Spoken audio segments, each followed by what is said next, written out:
I'm back again. I'm back again with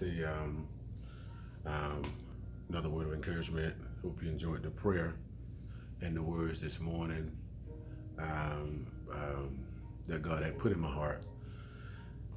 I have a message. I have a good news. I have good news. The good news. Good news. This is a prophetic. This message is prophetically. This message is prophetic, and I don't have too long. Gotta take my baby to school. But first of all, I want to say, this is a very important one.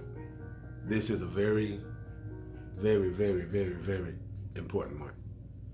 This is a very important one. Even now it was September the 2nd where we had the full moon. But now the new moon is, I think it is September the 18th. That will be the new moon. And then following that new moon, I guess it is 10 days after that, there's a Jewish custom called Yom Kippur, where it's considered from the most holy day. The most holy day, and is fasting, is repenting, it's a day of atonement. And many and the Jewish custom believe that it's the most holy day.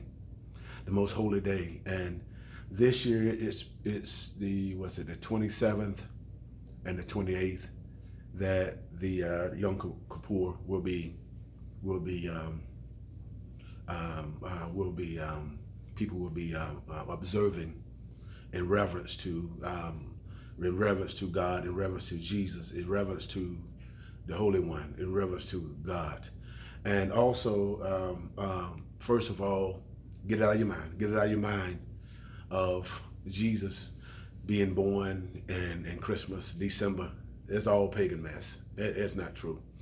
And history says that in this season, in September around 12th, 14th, or whatever, was actually when Jesus was born.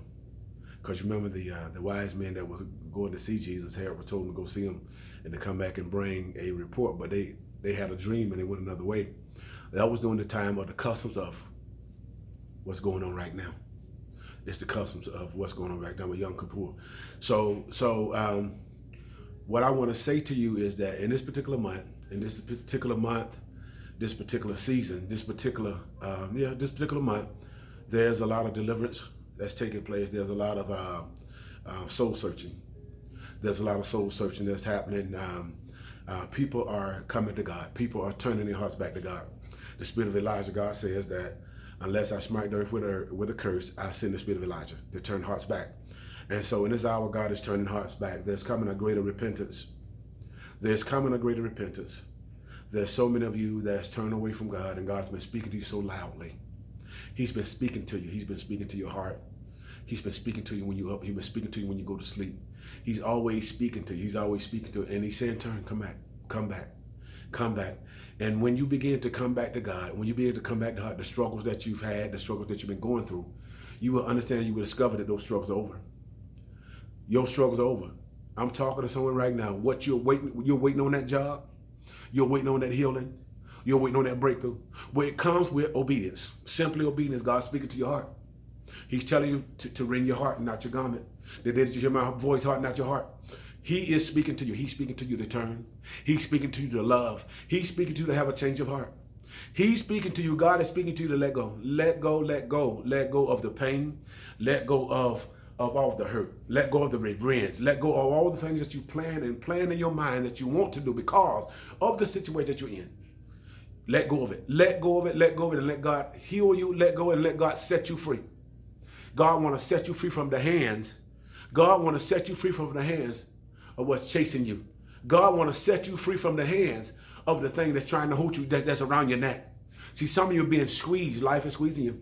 Pressure is squeezing you. Hurts are squeezing your thoughts, are squeezing your emotions, are squeezing your panic attacks, are squeezing your fear. This all around your neck. You can't breathe. You're suffocating. But God is going to untie the hand of the enemy. He is going to untie the hand of the enemy, and it's predicated on you obeying. Just simply obeying him. Obedience is better than sacrifice.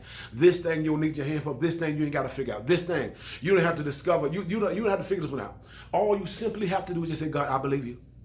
All you simply have to do is say, God, I trust you. I'm going to trust you regardless. And this is my word this morning, is that trust him. Trust him. Blessings are coming. Breakthroughs are coming. Healings are coming. But the dam will not be open until you obey.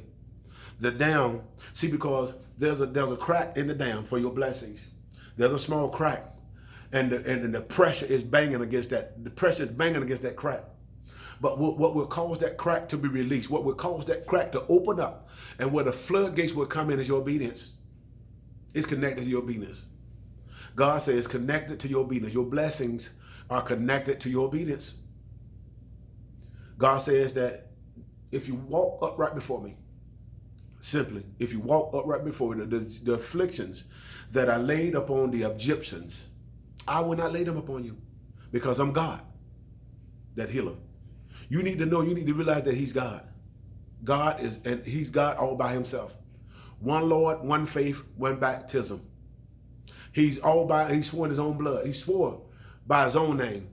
He's God all by himself, and besides him, there's none other.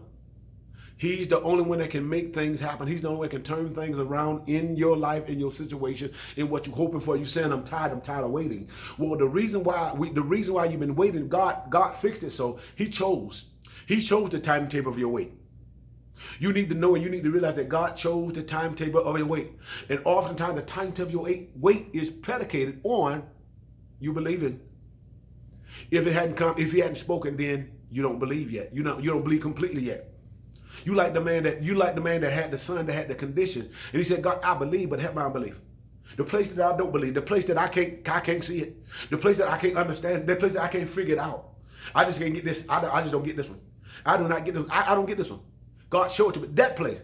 This is what God want to reveal. God want to open your eyes up. God want to let you see it. He want to open your eyes up, but it takes you. It takes you. If he said in your word, he said in his word, if you abide in me, if you abide in him, the main thing, dwell, to live, to rest, just like in your home. You abide there, right? You got TV, sofa, bedroom, eat, all that, sleep, watch TV, drink Kool-Aid. You're abiding, you're dwelling. And God said, if you dwell in him, if you dwell in his name, if you dwell in his sayings, if you dwell in obedience, if you dwell in the statutes, if you dwell in the ark of safety, he's going to abide in you. And you can ask whatever it is you want. And you know what he said? I'm going to give it. I'm going to get it, but you got to ask. You got to ask. God bless you. And have a good morning. I got to go. Got to get my babies ready.